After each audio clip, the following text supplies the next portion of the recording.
আমার প্রিয় ছাত্রছাত্রীরা, আমার স্পেশাল ব্যাচের পক্ষ থেকে সবাইকে আন্তরিক শুভেচ্ছা অভিনন্দন। আজকে আমরা 2023-24 সেশনে চলতড়িতে আসা বিভিন্ন বিশ্ববিদ্যালয়ের কোশ্চেন সলভ দেখব। তার মানে অ্যাডমিশন পরীক্ষায় গত বছর অর্থাৎ 2023-24 সেশনে পদার্থবিজ্ঞান দ্বিতীয় পত্রের চলতড়িত অধ্যায়ের যে কোশ্চেনগুলো এসেছিল সেই কোশ্চেনগুলো আমরা সলভ দেখব।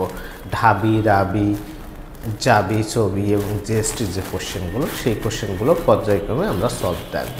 তো চলো কথা না বাড়িয়ে আমরা আমাদের কাঙ্ক্ষিত ক্লাসে চলে যাই। আজকে চ্যাপ্টার হচ্ছে চলতড়িৎ শিক্ষাবর্ষের সকল বিশ্ববিদ্যালয় প্রশ্ন। প্রথম কোশ্চেনটা অর্থাৎ ঢাবিতে 2023-24 সেশনের যে কোশ্চেনটা এসেছিল সেই কোশ্চেনটা বলছে একটি হুইটস্টোন ব্রিজের চারটি বাহু PQRS যথাক্রমে 8, 12, 16, 48 রোধ যুক্ত আছে। ব্রিজটিকে সাম্য অবস্থায় আনতে চতুর্থ বাহুতে কত রোধ কিভাবে যুক্ত করতে হবে? ব্রিজটিতে সাম্য অবস্থায় আনতে চতুর্থ বাহুতে কত রোধ কিভাবে যুক্ত করতে হবে? তার মানে এমন এই একটা রোধ, এই একটা রোধ, এই একটা রোধ, আর এই যদি একটা রোধ হয়,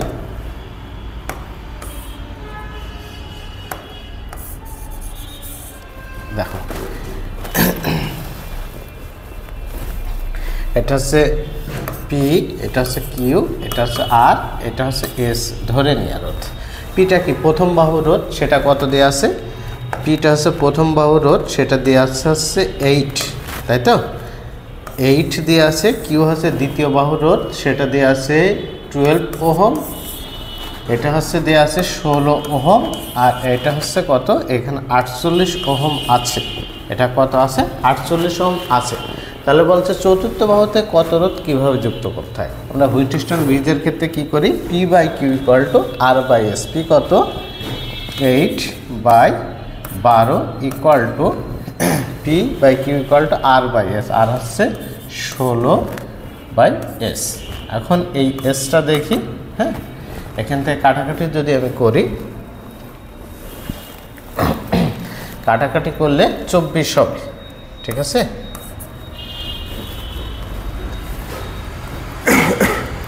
24 হবে। এখন এস এর মান হলো 24, এস এর মান 24, মানে এখানে বলছে বৃষ্টিতে সাম্য অবস্থা আছে চতুর্থ বাহুতে কত রোধ কিভাবে যুক্ত করতে হবে। অর্থাৎ এই জায়গায় রোধ থাকার কথা ছিল 24 ওহম, চতুর্থ বাহুতে রোধ থাকার কথা ছিল 24 ওহম, কিন্তু দেয়া আছে কি 48 ওহম। আমাকে 24 ওহম রোধ থাকার কথা ছিল, সেখানে দেওয়া আছে 48 ওহম। তাহলে এর সাথে কত মানের রোধ কিভাবে যুক্ত করলে বৃষ্টি সাম্য অবস্থায় থাকবে? দেখো তো, এই 48কে 24 পাইতে হলে এর সাথে আর একটা রোধ, 48 মানের আর একটা রোধ সমান্তরালে যুক্ত করলে বৃষ্টি সাম্য অবস্থায় আসবে।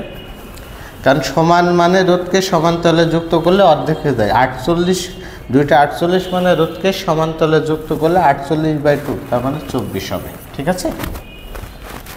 ওকে। আর যদি তোমরা এটা ভালো করে না বোঝো, এভাবে সার্কিটে না বোঝো, তো ম্যানুয়ালি যেভাবে আমি অন্যান্য ক্লাসে যেভাবে হুইটস্টোন ব্রিজের অঙ্ক করাই ঠিক সেভাবে করে নিও। সেটা কেমন দেখাই আমি আবার দেখাই। P/Q = R/S। পি হচ্ছে প্রথম বাহু রোধ, 8/12 = 16/S। হ্যাঁ, তো S = 8, S = কত আসছে? 24 আসছে। এখন যখন 24 আসবে, আমাদের চতুর্থ বাহুতে রোধ কত ছিল? চতুর্থ বাহুতে রোধ ছিল 48, অর্থাৎ এই 48-এর সাথে একটা অজানা মানে রোধ যুক্ত করলে সেটা 24-এর সমান হবে, তাই তো? যেহেতু এই নির্ণয় রোধটা ছোট, তাহলে সমান্তরালে যুক্ত করবো। সমান্তরালে 1/x = 1/25 - 1/48, আর x = গুণফল বাই বিয়োগফল 24, ঠিক আছে? তাহলে এটা কাটা যাবে। এটা হচ্ছে 48 মানের রোধ কিসে যুক্ত করতে হবে? প্যারালালে। একেবারে সিম্পল অঙ্ক ছিল। পরের কোশ্চেনটা দেখি। বলছে একক রোধের কোনো পরিবাহীর তাপমাত্রা প্রতি একক বৃদ্ধিতে রোধের যে বৃদ্ধির ঘটে তাকে কি বলে? একক রোধের মানে রোধের মান 1 একক হলে কোনো পরিবাহী তাপমাত্রা প্রতি একক বৃদ্ধিতে রোধের যে বৃদ্ধি ঘটে, কোনো পরিবাহী তাপমাত্রা প্রতি একক বৃদ্ধিতে রোধের যে বৃদ্ধি বা পরিবর্তন ঘটে সেটাকে বলা হয় রোধের উষ্ণতা গুণাঙ্ক সহগ, যেটা বলে রোধের উষ্ণতা সহগ বা রোধের উষ্ণতা গুণাঙ্ক সহগ। যে কোশ্চেনটা আসছে যাবি 23-24 সেশনে। পরেরটা বলছে ডান পাশে অঙ্কিত চিত্রের বর্তনীতে তুল্য রোধের মান কত? তুল্য রোধের মান জিজ্ঞাসা করছে। আমি এখানে এসে দেখছি এইটা আর এটা সমান্তরালে আছে, সমান্তরালে থাকা মানে কি গুণফল বাই যোগফল, তাহলে 3 6 18, 3 6 18 বাই 9, তার মানে হচ্ছে 2 ওম। এই পথে রোধ আছে 2 ওম, সেটার সাথে এই 3টা কিসে আছে, যেহেতু একই পথ শ্রেণী, তাহলে 2 আর 3 কত, 5 ওম রোধ, 5 ওম রোধ হবে। একেবারে সিম্পল সার্কিট। বলছে ডান পাশের অঙ্কিত চিত্রের বর্তনীতে তুল্য রোধ কত? সেখানে আমরা দেখলাম এই দুইটা সমান্তরাল, এটা শ্রেণী, তাহলে এই দুইটা সমান্তরাল ক্যালকুলেশন করলাম, তার সাথে শ্রেণীটা মানে যোগ করে দিলাম, যেটা যাবি 23-24 সেশনে আসছে। ঠিক আছে, আমরা অলরেডি ঢাবির কোশ্চেন সলভ করেছিলাম, একটাই কোশ্চেন ছিল ঢাবিতে হুইটস্টোন ব্রিজ সম্পর্কিত, আর এটা হচ্ছে যাবির কোশ্চেনগুলো এখন সলভ করছে। হ্যাঁ, তো যাবির বিভিন্ন শিফট যেহেতু থাকে বেশ কিছু কোশ্চেন থাকে। কয়টা দেখি, বলছে R1 R2 R3 R4 একটা চিত্র দিয়ে বলছে নিচের কোনটি মান হবে। হ্যাঁ, কোশ্চেনটা একটু স্লাইডে একটু অসম্পূর্ণ রয়েছে। তো দেখো R1 R2 R3 R4 আছে, এখান থেকে যে মানগুলো আছে সেখান থেকে দেখেই বোঝা যাচ্ছে তুল্য রোধ বের করতে হবে, তুল্য রোধ বের করতে হবে। এখন বলো তো R1 R2 আর R3 কিসে আছে? R1 R2 এবং R3 ভিন্ন পথ মানে সমান্তরাল আছে, তাহলে 3টা সমান্তরাল মানে রোধ সমান মানে সমান্তরাল রোধকে ক্যালকুলেশন করে কিভাবে, প্রত্যেকটা রোধের মান যদি আমি R ধরি তাহলে 3টার জন্য কত হবে? আমাদের সূত্র কি? আমাদের সূত্র হচ্ছে R/N, তাহলে প্রত্যেকটা রোধের মান R, কয়টা রোধ? 3টা রোধ, তার মানে R/3। এই 3টা রোধ ক্যালকুলেশন করলে হলো কি R/3। ঠিক আছে, তো এর সাথে R4টা কিসে আছে? R4টা শ্রেণীতে আছে, শ্রেণীতে মানে কি যোগ করব, যোগ করলে কত? 3 লসাগু, তাহলে R প্লাস 3R অর্থাৎ 4R/3, 4R/3। ঠিক আছে, এখন কথা হচ্ছে ভাই প্রত্যেকটা রোধের মান আপনি কেন R ধরলেন? দেখো আর কোনো কিছু বলা নেই, এখানে R আকারেই দেওয়া আছে মানগুলো, তো আমি দেখে বুঝতে পারছি প্রত্যেকটা রোধের মান সমান বা R, এই কারণে আমি R ধরে নিয়েছি।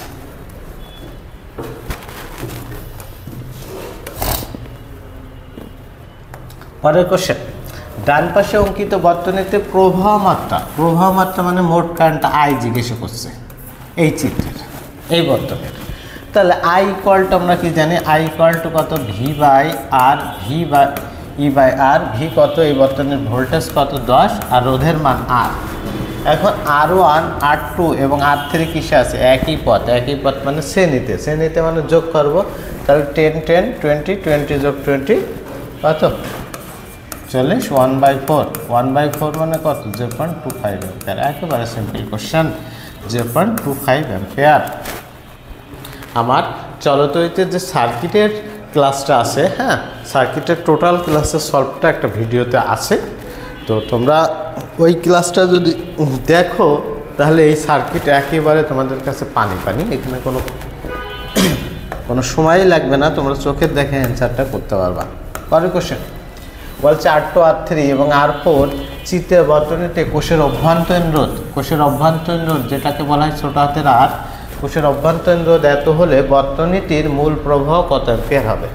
আমরা জানি মূল প্রবাহ I ইকুয়াল টু কি? V/R। ভিটা কি? ভোল্টেজটা কত দেওয়া আছে? 5 ভোল্ট। আর কি? এইটা আর এইটা কিসে আছে বলো তো? এইটা একই পথে আছে, তার মানে শ্রেণী 2 এবং 2 যোগ করলে শ্রেণীতে যোগ করলে কত? 4। তো তার সাথে এই 4 ভিন্ন পথ মানে সমান্তরাল, তাহলে সমান মানে রোধ সমান্তরালে যুক্ত করলে তাহলে 4/2 মানে 2 ওম পাইলাম। এই 3টা রোধ কম্বিনেশন করে আমি পাইলাম কত? 2 ওম। আর অভ্যন্তরীণ রোধ আছে, দেখো তো অভ্যন্তরীণ রোধ সবসময় শ্রেণীতে থাকে, অভ্যন্তরীণ রোধটা সবসময় শ্রেণীতে থাকে, অর্থাৎ মোট রোধের সাথে যোগ হয়, অর্থাৎ এই 2 প্লাস কত?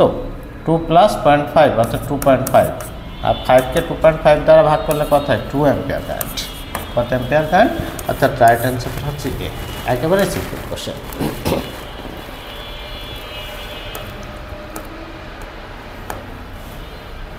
তোমরা যদি না বুঝতে এখানে এটা লিখে নিতে পারতে V/R প্লাস আর, আর বড় হাতের আর মানে এই 3টা রোধ, আর ছোট হাতের আর মানে কি অভ্যন্তরীণ রোধ। তো বুঝলে আর এত লেখা লাগবে না। পরের কোশ্চেন আসি। পরের কোশ্চেন বলছে একটি বৈদ্যুতিক ইস্ত্রিতে এত ভোল্ট এবং এত ওয়াট লেখা আছে। একটা বৈদ্যুতিক ইস্ত্রি, তার গায়ে লেখা আছে 220 ভোল্ট এবং 1200 ওয়াট লেখা আছে। বলছে প্রতি ইউনিট বিদ্যুৎ শক্তির মূল্য, প্রতি ইউনিট বিদ্যুতের মূল্য কত? 2.5 টাকা হলে হয়, তাহলে ইস্ত্রিতে 2 ঘন্টা চালালে কত খরচ পড়বে, মানে বিদ্যুৎ বিলের অঙ্ক। একেবারে সিম্পল। আমার একটা ভিডিও দেওয়া আছে বিদ্যুৎ বিলের অঙ্ক, সেখানে বেশ বড় বড় অঙ্ক করে দিয়ে আছে। তো সে তুলনায় এটা একেবারেই সিম্পল কোশ্চেন। মোট বিল ইকুয়াল টু, বিদ্যুৎ বিলের ক্ষেত্রে মোট বিল ইকুয়াল টু প্রতি ইউনিটের মূল্য। সূত্রটা এমন ছিল, প্রতি ইউনিটের মূল্য, মোট বিল ইকুয়াল টু প্রতি ইউনিটের মূল্য গুণ দিন বাই 1000 ইন্টু এনপিটি। এনপিটি ছিল। এখন প্রতি ইউনিটের মূল্য কত বলছে? প্রতি ইউনিটের মূল্য 2.5। কত দিন বলছে? হ্যাঁ, তাহলে ইস্ত্রিতে 2 ঘন্টা চললে কোনো দিনের কথা বলা নেই। কোনো দিনের কথা বলা না থাকলে দিন হবে 1 দিন বাই 1000 ইন্টু এনপিটি। এন হচ্ছে সংখ্যা, এন হচ্ছে সংখ্যা। তাহলে স্ত্রীটি মানে একটা স্ত্রী, ঠিক আছে? একটা স্ত্রী, একটা জ্বালায় ভাই বাসে যায় না। আর যদি স্ত্রী অনেকগুলো থাকতো তাহলে তো আর বলার কথা নয়। তো এরাও প্রশ্নকর্তাও বুঝেছে যে অনেকগুলো স্ত্রী থাকলে সমস্যা, তাই একটা স্ত্রী দিয়েছে, একটা স্ত্রীর বিদ্যুৎ বিল। তাহলে এন কি? সংখ্যা, স্ত্রীটা কয়টা? একটা। পিটা কি? ক্ষমতা। ক্ষমতা কত দেওয়া আছে? 1200 ওয়াট। আর টিটা কত বলছে? 2 ঘন্টা চলছে। 2 ঘন্টা, টি হচ্ছে সময়, 2 ঘন্টা। তো আমাদের এই বিদ্যুৎ বিলটা হচ্ছে কিলোওয়াট আর হিসাব করা হয়, এই কারণে ঘন্টাকে আমরা ঘন্টায় রেখে দিই। তো ক্যালকুলেশন করি। ক্যালকুলেশন যদি করি, এটা এটা এখানে 2টা শূন্য কাটা যাবে, 2টা শূন্য কাটা যাবে। এর জন্য তারপরে কি আছে? আমি যদি এখানে কাটাকাটিও করি বা গুণ করি, যে কোনো একটা করতে আছি, এটা পয়েন্ট যদি উঠাই তাহলে এখানে কত হবে? 10 হবে। তো এটা কাটলে কত? 5 5 25, এখানে 5 দুগুণে 10। এটা কাটলে কত? 2 হবে। হ্যাঁ, তাহলে এখানে আমাদের এই 2 কেটে যায়, এই 2 এটা দিয়ে কাটলে 6 টাকা, অর্থাৎ বিদ্যুৎ বিলটা হবে 6 টাকা। ঠিক আছে, একেবারে সিম্পল কোশ্চেন ছিল। প্রতি ইউনিটের মূল্য গুণ দিন বা 1000 ইন্টু এনপিটি ছিল, যেখানে এন হচ্ছে সংখ্যা, স্ত্রী একটা বলা ছিল, পিটা হচ্ছে পাওয়ার আর টিটা হচ্ছে টাইম। ওকে, পরের কোশ্চেন। 1000 ওহম রোধ বিশিষ্ট মানে আর এর মান কোনো পরিবাহীর মধ্যে দিয়ে এত সেকেন্ড মানে টি আছে, এত সেকেন্ড ধরে 2 অ্যাম্পিয়ার তড়িৎ প্রবাহ প্রেরণ করলে উৎপন্ন তাপের পরিমাণ কত? উৎপন্ন তাপের পরিমাণ এইচ ইকুয়াল টু কি আমরা জানি? ভিআইটি জানি, ইকুয়াল টু জানি I²RT জানি, ইকুয়াল টু কি V²/RT জানি। এখন এই কোশ্চেনে কি মান দেওয়া আছে দেখো তো। এই কোশ্চেনে রোধের মান দেওয়া আছে, সময়ের মান দেওয়া আছে এবং তড়িৎ প্রবাহ। তার মানে কোন সূত্র? I²RT। আমরা কোন সূত্রে মান বসাবো? I²RT সূত্রে মান বসাবো। আই কত? 2 অ্যাম্পিয়ার বিদ্যুৎ প্রবাহ, তার মানে কত? 2 এর স্কোয়ার করলে কত? 4। আর কত? 100 ওহম। টি হচ্ছে 5.25। একেবারে সিম্পল কোশ্চেন।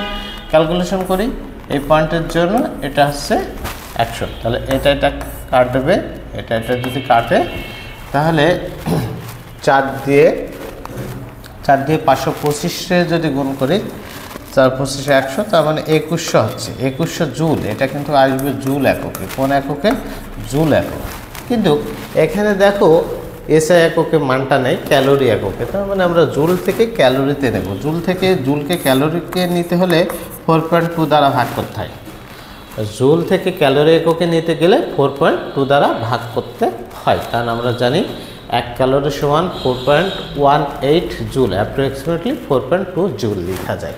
তো এটা যদি 4.2 দ্বারা ভাগ করা হয় তাহলে 500 হয়। বা এখানেও যদি আমি করতে পারতাম, এখানেও যদি আগের লাইনেও করতাম, সরি আগের লাইনে মনে হয় এমন ছিল 4 ছিল গুণ 525 ছিল, ঠিক আছে। তো এই মানটা কাটাকাটি করার পর এই মানটা আসছিল।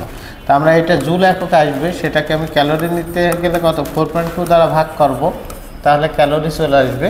তো এই 4 আর 4.2 খুব বেশি যে পার্থক্য আছে তা না, তার মানে এখানে 4 আছে, এখানে 4.2 আছে, তার মানে এই মানটা একটু কমে যাবে। 525 আছে, 525 থেকে একটু কমে যাবে।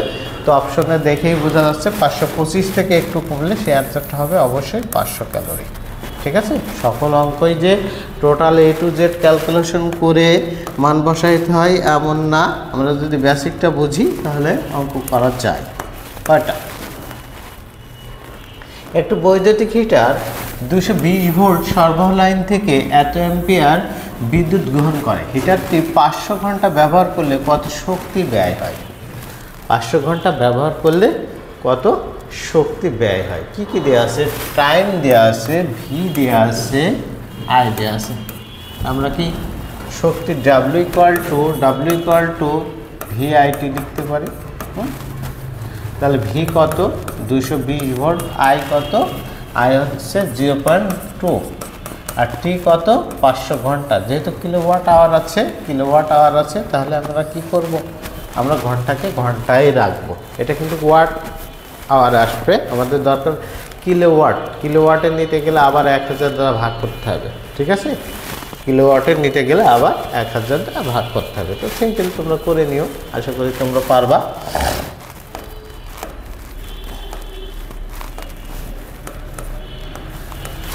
বলছে একটি বাড়ির মেইন মিটারে 15 অ্যাম্পিয়ার 200 ভোল্ট চিহ্নিত করা আছে। 30 ওয়াটের সর্বোচ্চ কয়টি বাতি ওই বাড়িতে নিরাপদ ব্যবহার করা যাবে? একটা বাড়ির মেইন মিটারে চিহ্নিত করা আছে কি 15 অ্যাম্পিয়ার আর 200 ভোল্ট দ্বারা চিহ্নিত করা আছে। তারপর বলছে ওই বাড়িতে কতটি বাতি নিরাপদে ব্যবহার করা যাবে যার প্রত্যেকটির ক্ষমতা আছে 30 ওয়াট। এ ধরনের কোশ্চেন প্রায় এসে থাকে, গতবার জিএসটিতেও এসেছিল। আমরা জানি বাতির সংখ্যা সমান ভিআই বাই একটি বাতির ক্ষমতা। ভিআই বাই একটি বাতির ক্ষমতা। বাতির সংখ্যা সমান ভিআই বাই একটি বাতির ক্ষমতা। তো ভি কত? ভি আছে 200 ভোল্ট, তড়িৎ প্রবাহ কত 15, একটি বাতির ক্ষমতা কত 30 ওয়াট। তাহলে কাটাকাটি করলে কত 2, তার মানে 100টি বাতি নিরাপদে জ্বলবে। কি ব্যাপার, কোথায় আমি ভুল করছি? সরি, ভোল্টেজ দেওয়া আছে কত 215 আর 100 ওয়াটের সর্বোচ্চ কয়টি বাতি জ্বলবে? 100 ওয়াটের বাতি, 30 ওয়াটের, তাহলে কাটাকাটি করলে 2 দিয়ে 200 কাটলে 100টি বাতি জ্বলবে। 100টি হবে, হ্যাঁ এখানে 100টি হবে। 100টি বাতি নিরাপদে জ্বলতে পারবে। হয়তো অপশনে মিসিং করে ফেলছে কোনো রকম, স্লাইড যখন করে। ওকে, পার্টটা এবার বলছে রাবি 2324 সেশন, অর্থাৎ এতক্ষণ ধরে আমরা জাবি 2324 সেশনের কোশ্চেন সলভ করছিলাম। হ্যাঁ, জাবিতে যেহেতু 3টা বা 4টা শিফটে পরীক্ষা হয়, তো প্রত্যেকটা শিফটে 1টা বা 2টা কোশ্চেন থাকার কারণে বেশ কিছু কোশ্চেন আমরা দেখলাম। আর চলতরিতা তো অত্যন্ত গুরুত্বপূর্ণ একটা অধ্যায়, এখান থেকে কোশ্চেন সব ভার্সিটিতেই 1টা বা 2টা হয়েই থাকে। তো তারই ধারাবাহিকতায় আমরা রাবি 2023-24 সেশনের কোশ্চেনটা সলভ দেখব। দেখো 23-24 সেশনের প্রথম কোশ্চেনটা আসছে রাবিতে, বলছে 2 ওহম রোধ বিশিষ্ট একটি তারের দৈর্ঘ্য ও ব্যাস দ্বিগুণ করলে তারটির রোধ কত হবে? হ্যাঁ, আমরা জানি রোধ R equal to rho L by A ছিল, equal to rho L by pi r square ছিল। এখান থেকে আমরা লিখতে পারি R2 by R1 equal to দৈর্ঘ্যের সাথে সমানুপাতিক, তার মানে L2 বাই L1, আর ব্যাস বা ব্যাসার্ধের সাথে বর্গের ব্যস্তানুপাতিক, তাহলে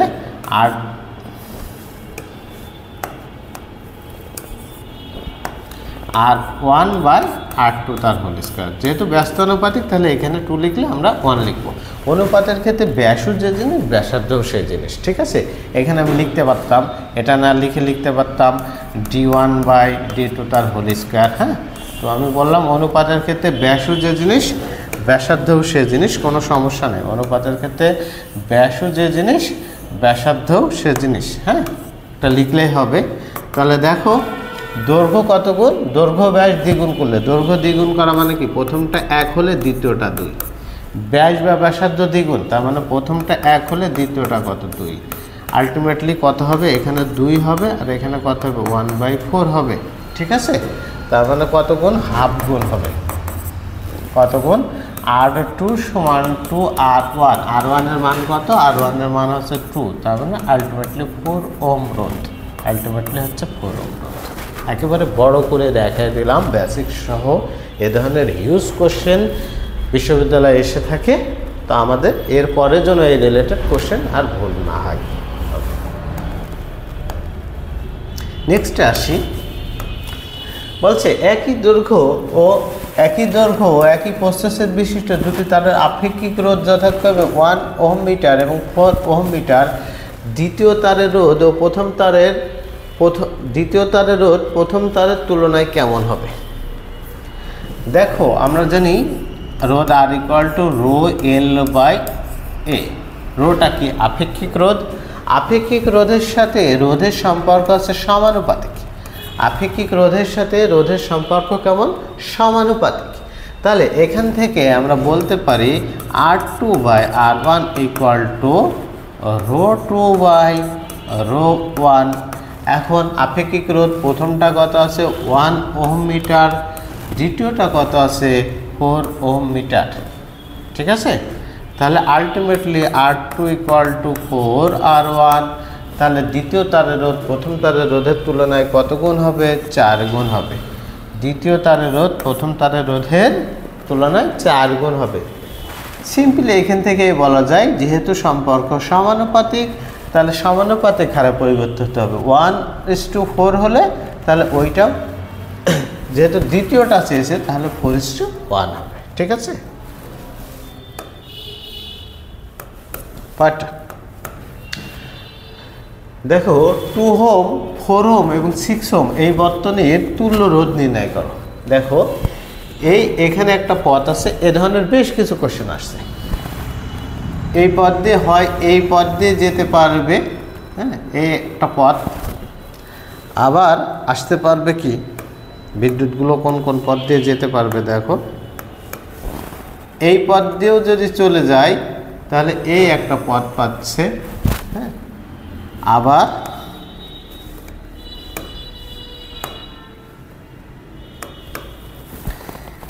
এই পথ দিয়ে এসে এই পথ দিয়ে যদি যায় তো তাহলে দেখো তো ভিন্ন ভিন্ন তিনটা কিন্তু ভিন্ন ভিন্ন পথ আছে। যেহেতু তিনটা ভিন্ন ভিন্ন পথ আছে তার মানে প্রত্যেকটা রোধ সমান্তরাল আছে। তিনটা ভিন্ন ভিন্ন পথ যেহেতু আছে তাহলে প্রত্যেকটা রোধ সমান্তরাল আছে। তো তিনটা রোধ সমান্তরালে যুক্ত করলে 1/Rp = 1/R1 মানে 2 + 1/4 + 1/6। ঠিক আছে, তো আমরা ক্যালকুলেশন করে নেব 1/2 + 1/4 + 1/6। যেহেতু প্রত্যেকটা রোধের জন্য ভিন্ন ভিন্ন পথ আছে আর ভিন্ন ভিন্ন পথ মানেই সেটা সমান্তরালে। কেন ভিন্ন ভিন্ন, এই একটা রোধের ভিতর দিয়ে যে বিতে পৌঁছাইতে পারছে, অথবা এই পথ দিয়ে যে এই পথ দিয়ে সে বিতে আসতে পারছে, অথবা এই পথ দিয়ে যে এই 6-এর ভিতর দিয়ে বিতে আসতে পারছে। যেহেতু তিনটা বিকল্প পথ বা তখন সমান্তরাল হয়েছে। সমান্তরাল মানে 1/Rp = 1/R1 + 1/R2 + 1/R3। এভাবে তোমরা করে নিতে পারো, লসাগু করে নিতে পারো, অথবা দুইটা করে যদি করো, দুইটার গুণফল বাই যোগফল তারপর তৃতীয়টার সাথে। সিম্পল ব্যাপার, না পারার কোনো কিছু নাই, তো করে নিও। পরের কোশ্চেন, কোন ক্ষেত্রে একটি তারের রোধের মান অপরিবর্তিত থাকবে? রোধের মান অপরিবর্তিত থাকবে। রোধ R = হচ্ছে রো L বাই A ছিল = rho L by pi R² ছিল, তাই তো? এখন কোন ক্ষেত্রে এই রোধের মান অপরিবর্তিত থাকবে? দেখা যাক অপশনে বলছে তারের দৈর্ঘ্য ব্যাসার্ধ দ্বিগুণ করলে, তারের দৈর্ঘ্য এবং ব্যাসার্ধ দ্বিগুণ করলে রোধের মান একই থাকার কথা না। দৈর্ঘ্য দ্বিগুণ করার ফলে রোধের মান দ্বিগুণ হবে, কিন্তু এটার জন্য কত হবে 1/4। আলটিমেটলি কত গুণ হবে সেটা একই থাকবে না। তারের দৈর্ঘ্য প্রস্থচ্ছেদের ক্ষেত্রফল দ্বিগুণ করলে, হ্যাঁ, তারের দৈর্ঘ্য ও প্রস্থচ্ছেদের ক্ষেত্রফল দ্বিগুণ করলে, এই যে দৈর্ঘ্য দ্বিগুণ করছি, প্রস্থচ্ছেদের ক্ষেত্রফলও দ্বিগুণ করছি, তাহলে এটা 2 এর জন্য 2 গুণ, এটা 2 এর জন্য কত হাফ, আলটিমেটলি কাটাকাটি হয়ে রোধের মান একই থাকবে। তারের দৈর্ঘ্য প্রস্থচ্ছেদের ক্ষেত্রফল দ্বিগুণ করলে রোধের মান একই থাকবে। তারের শুধু দৈর্ঘ্য দ্বিগুণ করলে, তার দৈর্ঘ্য শুধু দ্বিগুণ করলে আবার দ্বিগুণ হয়ে যাবে। তারের শুধু ব্যাসার্ধ দ্বিগুণ করলে, ব্যাসার্ধ দ্বিগুণ করলে 1/4 গুণ হবে। অর্থাৎ রাইট অ্যান্সার বি। এ নিয়ে আমাদের কোনো কনফিউশন মনে হয় থাকার কথা না।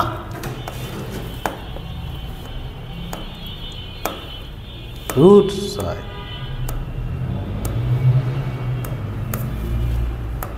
পরের কোশ্চেন, 6 ওহম রোধের একটি তারের টেনে 3 গুণ করলে রোধ বৃদ্ধি কত? হ্যাঁ, 6 ওহম রোধের একটি তারকে টেনে, যখন টেনে 3 গুণ করা হবে, টেনে n গুণ করা হয়, একটা নির্দিষ্ট মানের রোধকে টেনে n গুণ করা হলে নতুন রোধ বা পরিবর্তিত রোধ R new equal to n square R, এনটা হচ্ছে যত গুণ করা হয়, কত গুণ করা হচ্ছে 3 গুণ, তাহলে 3 এর স্কোয়ার, আর হচ্ছে টোটাল রোধ কত 6, তাহলে 3 এর স্কোয়ার করলে 3 থেকে 9 গুণ 6, তো 6 নং কত 54 ওহম। হ্যাঁ, তাহলে রাইট অ্যান্সারটা কি 54 ওহম। আমি আবার বলছি, একটা নির্দিষ্ট মানের রোধকে যখন টেনে n গুণ করা হবে বা আয়তন অপরিবর্তিত রেখে n গুণ করা হবে, হ্যাঁ, টেনে n গুণ করা হবে মানে কি ক্ষেত্রফলটা তো তখন অর্ধেক হয়ে যাবে, তো তখন হচ্ছে সূত্রটা হবে n স্কোয়ার আর হবে। সিম্পলি দৈর্ঘ্যের সাথে কিন্তু সমানুপাতিক, কিন্তু যখন টেনে n গুণ করা হবে, হ্যাঁ, টেনে দ্বিগুণ করা হচ্ছে মানে কি ক্ষেত্রফল অর্ধেক হয়ে যাচ্ছে, তার মানে 2 দুগুণে 4 হচ্ছে, তখন সূত্রটা n স্কোয়ার আর। বেশ কিছু কোশ্চেন আসছে এই নিয়মের। পরের কোশ্চেনটা দেখি, বলছে 3টি পরিবাহী রোধ যথাক্রমে 20 ওহম, 60 ওহম এবং 15 ওহম প্রথম পরিবাহী দুইটিকে সমান্তরাল সংযোগের সাথে তৃতীয় পরিবাহী শ্রেণী সমবায় থাকলে এদের তুল্য রোধ কত? একেবারে সিম্পল কথা, 3টা রোধ আছে, তার ভিতরে বলে দিচ্ছে প্রথম দুইটাকে সমান্তরাল করতে বলছে আর তৃতীয়টার সাথে শ্রেণীতে। আমরা সিম্পল এগুলো তো পারি আমরা, তাহলে প্রথম দুইটা সমান্তরালে করে নেব। 20 আর 60 যদি সমান্তরালে করি, সমান্তরালে করলে কি গুণফল বাই যোগফল, সমান্তরালে দুইটা রোধ ক্যালকুলেশন করলে গুণফল বাই যোগফল, তাহলে 60 যোগ 20 মানে 80। তো ক্যালকুলেশন করে এটা একটা কাটবে, এটা একটা কাটলে কত হয় 4, তাহলে কত 4 15, তাহলে রোধের মান কত হচ্ছে 15। এই দুইটা ক্যালকুলেশন করে, এই দুইটা ক্যালকুলেশন করে রোধের মান এসেছে 15। তার সাথে তৃতীয় রোধ, তৃতীয় রোধটাকে শ্রেণী সমবায় যুক্ত করতে হবে। তৃতীয় রোধের মান কত 15, শ্রেণী মানে কি সে যোগ করবো, তার মানে 30 ওহম হবে। ঠিক আছে, তার মানে ওই বর্তনের টোটাল রোধটা 30 হবে। একেবারে সিম্পল কোশ্চেন ছিল, না পারার কোনো কিছু নাই। পরের কোশ্চেন বলছে একটি তড়িৎ কোষের তড়িৎ চালক বল 2 ভোল্ট, এর সাথে 10 ওহমের একটি রোধ যুক্ত করলে কোষের পাত দুইটির মধ্যে বিভব পার্থক্য দাঁড়ায় কত 1.5 ভোল্ট, কোষটির অভ্যন্তরীণ রোধ কত?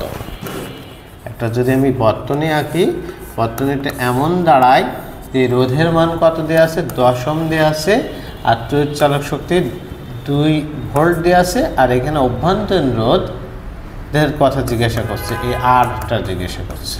ঠিক আছে, আমরা জানি কখনো কখনো ই সমান ভি, ইটা ভি এর সমান হয়। আমরা জানি কখনো কখনো ভিটা ই এর সমান হয়, আর কখনো কখনো ভিটা ই এর সমান হয় না। ইটা হচ্ছে তড়িৎ চালক শক্তি আর ভিটা হচ্ছে বিভব পার্থক্য। বিভব পার্থক্য হচ্ছে কোষের, দেখো বিভব পার্থক্যটা কি, এই যে এই বিন্দু থেকে এই পথ দিয়ে ঘুরে এই বিন্দু থেকে আসতে যে পরিমাণ ব্যাপ্ত হয়, এই বিন্দু আর এই বিন্দুর যে বিভবের পার্থক্য সেটাই হচ্ছে বিভব পার্থক্য ভি। এখন দেখো তো এখানে নির্দিষ্ট পরিমাণ তড়িৎ চালক শক্তি দিয়েছো, দেওয়ার পর এই পথ দিয়ে ঘুরে আসতে একটা নির্দিষ্ট পরিমাণ ভি পাচ্ছ, আর এখানে একটা অভ্যন্তরীণ রোধ আছে, অভ্যন্তরীণ রোধের কারণে একটা নির্দিষ্ট পরিমাণ ভোল্টেজ নষ্ট হয় বা পতন হয়। অভ্যন্তরীণ রোধের কারণে যে পরিমাণ ভোল্টেজ নষ্ট হয় বা পতন হয় সেটাকে বলা হয় সুপ্ত বিভব। সুপ্ত বিভব, সুপ্ত বিভবটা হচ্ছে, সুপ্ত বিভব ইকুয়াল টু আই ছোট হাতের আর, মানে মোট কারেন্টের সাথে 8টা গুণ করলে যেটা পাই সেটা হচ্ছে সুপ্ত বিভব। তো সুপ্ত বিভব আর কোষের প্রান্ত বিভব মিলে তখন তড়িৎচালক শক্তির সমান হয়। অর্থাৎ যখন অভ্যন্তরীণ রোধটা থাকে তখন ভিটা ই এর সমান হতে পারে না, আর যখন অভ্যন্তরীণ রোধ না থাকে তখন ভিটা ভি এর সমান। এখন এই কোশ্চেনে আসো, আমরা জানি E equal to V plus I R, তা আর ইকুয়াল টু কি E minus V by R, এই ক্যালকুলেশন করে দিলে হয়ে যাবে। তাহলে ইটা কত, ইটা পাইলাম আমি হচ্ছে 2, ভি কত পাইলাম 1.6, আই কত পাইলাম, আচ্ছা আই কিন্তু আবার ডিরেক্ট দেয়া নেই, তাই তো, আই দেয়া নেই, বলেছে কি এর সাথে দশমের রোধ যুক্ত করলে কোষের প্রান্ত বিভব কত, আই ইকুয়ালটা আমার কি জানি ভি বাই আর জানি, সরি ই বাই আর জানি, ঠিক আছে। তো এখান থেকে আবার আমরা বের করে নেব, বা ভি বাই আর থেকে বের করে নেব।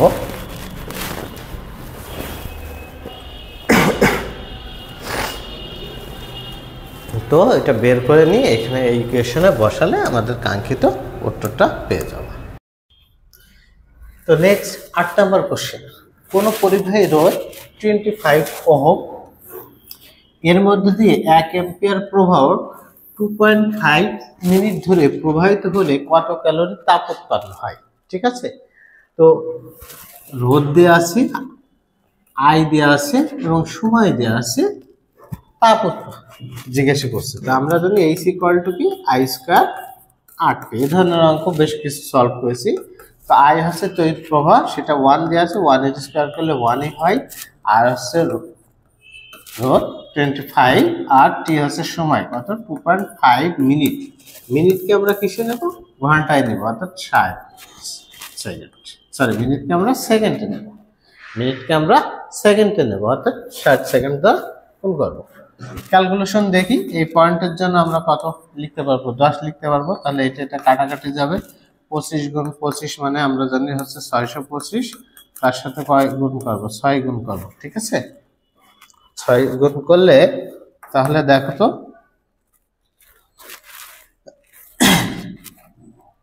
6 25, 4 25 হচ্ছে 100 হয়, 6 25 কত, 6 25 হচ্ছে 150 হয়, তার মানে 50, আর 6 36 তার মানে 3750 আমার কোনো কিছু, ওকে 3750। এখন এটা কিসে আসলো, এই মানটা আসবে জুলে, এই মানটা হচ্ছে জুলে, কিন্তু অপশনে আছে ক্যালোরি একক, অপশনে যে মানগুলো আছে সেটা হচ্ছে ক্যালোরি একক, ক্যালোরিতে আছে। তো তখন আমি কি করব, তখন আমি 4.2 দ্বারা ভাগ করব, 4.2 দ্বারা ভাগ করব। তো 4.2 দ্বারা ভাগ করলে 4.2 দ্বারা যদি আমি ভাগ করি তাহলে 4 দ্বারা এটারই যদি ভাগ করি তাহলে কত হয় 4 নং 36, তাই তো 4 নং 36। তো আরও তো সামথিং আছে, তার মানে অ্যান্সারটা 9 এর এসে আসবে, এই 9 এর ঘরে আসবে। আমরা যদি ডিরেক্ট ভাগ নাও করি তা আমরা দেখে বলে দিতে পারবো অ্যান্সারটা যে 900 অপশনে আছে ওই অ্যান্সারটা আসবে, কারণ যেহেতু 4 দ্বারা ভাগ করা, ঠিক আছে। তো অ্যান্সারটা এভাবে আমরা করে নিব। পরীক্ষার খাতায় যে সব অ্যান্সার একবার এ টু জেড আমাদের বের করতে হয় বা বের করবো তা না, আমরা চোখের দেখায় অনেক সময় অ্যান্সারটা বলে দিতে পারবো। পরের কোশ্চেন বলছে নিম্ন চিত্রে প্রদর্শিত গ্যালভানোমিটারের রোধ জি এর মান কত। এই যে গ্যালভানোমিটার আছে এর রোধ জি এর মানটা জিজ্ঞাসা করছে, যেখানে গ্যালভানোমিটার কারেন্ট দেওয়া আছে। তো গ্যালভানোমিটারের কারেন্ট দেওয়া থাকলে আমরা জানি সূত্র I G equal to S by S plus G into I, মানে আমরা সূত্রটা জানি যে যার ভিতর দিয়ে কারেন্ট চাই তার বিপরীত রোধ বা বিপরীত রোধ এবং ওই রোধের যোগফল ইন্টু মোট কারেন্ট, যেটা কারেন্ট বিভাজন নীতি। তাহলে আই জি হচ্ছে গ্যালভানোমিটার কারেন্ট, সেটা দেওয়া আছে কত 1, সেটা দেওয়া আছে 1 ইকুয়াল টু শান্টের রোধ, এসটা কি শান্টের রোধ কত 10, ওই 10 প্লাস জি ইন্টু আই, আইটা হচ্ছে মোট কারেন্ট কত 10 দেওয়া আছে, মোট কারেন্ট কত দেওয়া আছে 10 দেওয়া আছে। মোট কারেন্ট যদি 10 দেওয়া থাকে তাহলে আমরা যদি 8 গুণ করি 10 plus G equal two 10 plus G equal two 100, or G equal two কত 19 ওহম, অর্থাৎ রাইট অ্যান্সার হচ্ছে 90 ওহম। প্রথমত সার্কিট দেখে আমাদের মনে হচ্ছিল কি অঙ্ক না, খুব কঠিন অঙ্ক না, একদমই সহজ অঙ্ক, যে গ্যালভানোমিটারের ভিতর দিয়ে কারেন্ট বলা আছে, তাহলে আমরা galvanometer current IG equal to তার বিপরীত প্রান্তের রোধ মানে শান্টের রোধ বাই শান্ট প্লাস গ্যালভানোমিটারের রোধ ইন্টু মোট কারেন্ট, আমরা সেই সূত্রটা অ্যাপ্লাই করে অঙ্কটা খুব সহজে করেছি। পরের কোশ্চেন যেটা বলছে ছবি 2023-24 সেশন, হ্যাঁ, অর্থাৎ চট্টগ্রাম বিশ্ববিদ্যালয়ে 23-24 সেশনে চলতরিতের যে অঙ্কগুলো আসছে সেই অঙ্কগুলো আমরা এখন দেখব। প্রথম কোশ্চেন, 100 ওয়াটের একটি কম্পিউটার 1 ঘন্টা কাজ করে। 1 ঘন্টা কাজ করলে তবে কি পরিমাণ শক্তি খরচ হবে, কি পরিমাণ শক্তি খরচ হবে? তো আছে W/H ইকুয়াল টু ক্ষমতা দেওয়া আছে আর দেওয়া আছে কি টি, তাহলে আমরা জানি W ইকুয়াল টু PT লিখতে পারি, W equal to PT, P for power আর T আছে টাইম, তাহলে কত 100 ওয়াট। টাইম কি দেওয়া আছে?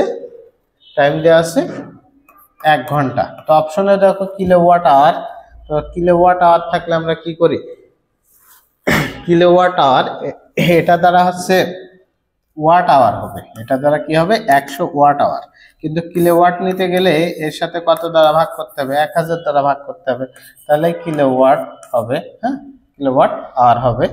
তো 1000 দ্বারা ভাগ করলে 1 দুইটা শূন্য কাটলো, 1/10, 1/10 মানে 0.1 kilowatt hour, 0.1 kilowatt hour. Right আনসারটা হচ্ছে এই অপশন রাইট আনসার।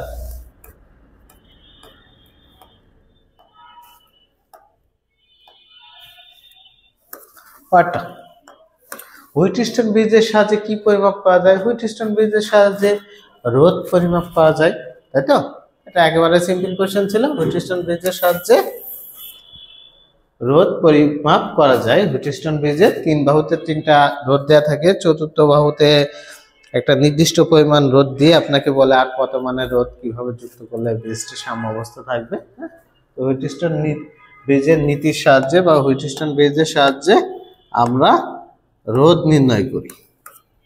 পরের কোশ্চেন গুচ্ছ 2023-24 অর্থাৎ জিএসটিতে 2023-24 সেশনে যে কোশ্চেনটা আসছে সেই কোশ্চেনটা, একটি বাড়ির বৈদ্যুতিক মিটারে 10 অ্যাম্পিয়ার এবং 220 ভোল্ট লেখা আছে, কতগুলো 40 ওয়াটের বাতি নিরাপদে লাগানো যাবে? এ ধরনের কোশ্চেন প্রায় এসে থাকে এবং 23-24 সেশন অন্য বিশ্ববিদ্যালয়েও আসছে কোশ্চেন, এমন কোশ্চেন। বাতির সংখ্যা, কয়টি বাতি নিরাপদে জ্বালানো যাবে? হ্যাঁ, রিমাইন্ডার, এটা ক্লাসে আমরা করাই দিয়েছি। বাতির সংখ্যা ইকুয়াল টু কি VI বাই একটি বাতির ক্ষমতা, একটি বাতির ক্ষমতা। তাহলে ভিটা কি ভোল্টেজ কত 220 ভোল্ট, আই হচ্ছে তড়িৎ প্রবাহ 10, আর একটি বাতির ক্ষমতা দেওয়া আছে কত 40 ওয়াট, একটি বাতির ক্ষমতা দেওয়া আছে 40 ওয়াট। তো কাটাকাটি করি, কাটাকাটি করলে এটা কাটে, এটা 2 দিয়ে কাটলে 2, এটা কত 11, এটা কত 5, তাহলে 5 11 55টি, কতটি 55টি বাতি নিরাপদে জ্বলবে। যেটা জিএসটির কোশ্চেন মানে আমরা ভয়ঙ্কর কঠিন মনে করি, কারণ 40 নাম্বার পাইলে এ যাবৎকালে জিএসটিতে যতবার পরীক্ষা হয়েছে 40 নাম্বার মানে আপনার একটা সিট কাঙ্ক্ষিত সিটটা অর্জিত হয়। হ্যাঁ, সেই ভয়ঙ্কর কোশ্চেন কঠিন মনে হলেও সব কোশ্চেন কিন্তু কঠিন থাকে না। দেখেন এইটা 23-24 আসছে এবং জিএসটির 21-22 অবিকল এই ধরনের একটা কোশ্চেন আসছে। তো আমরা জিএসটির 23-24 সেশনে যে কোশ্চেনটা আসছে সে কোশ্চেনটাও দেখা হয়ে গিয়েছে, অর্থাৎ চলতরিত অধ্যায়টা শেষ। চলতরিতে 23-24 সেশনের যে কোশ্চেনগুলো আছে সেই কোশ্চেনগুলোর আমরা সলভ দিলাম। তো আমাদের ধারাবাহিক ভিডিও দেখতে আমাদের চ্যানেলটা সাবস্ক্রাইব করে রাখবা, অথবা চলতরিতে টোটাল সার্কিট ক্লাসটা, সার্কিটের উপর টোটাল ক্লাসটা সেটাও আপলোড দেওয়া আছে, তো তোমরা সময় সুযোগ বুঝে দেখে নিতে পারো। তো সবাইকে ধন্যবাদ জানিয়ে আজকের ক্লাস শেষ করছি, শুভকামনা।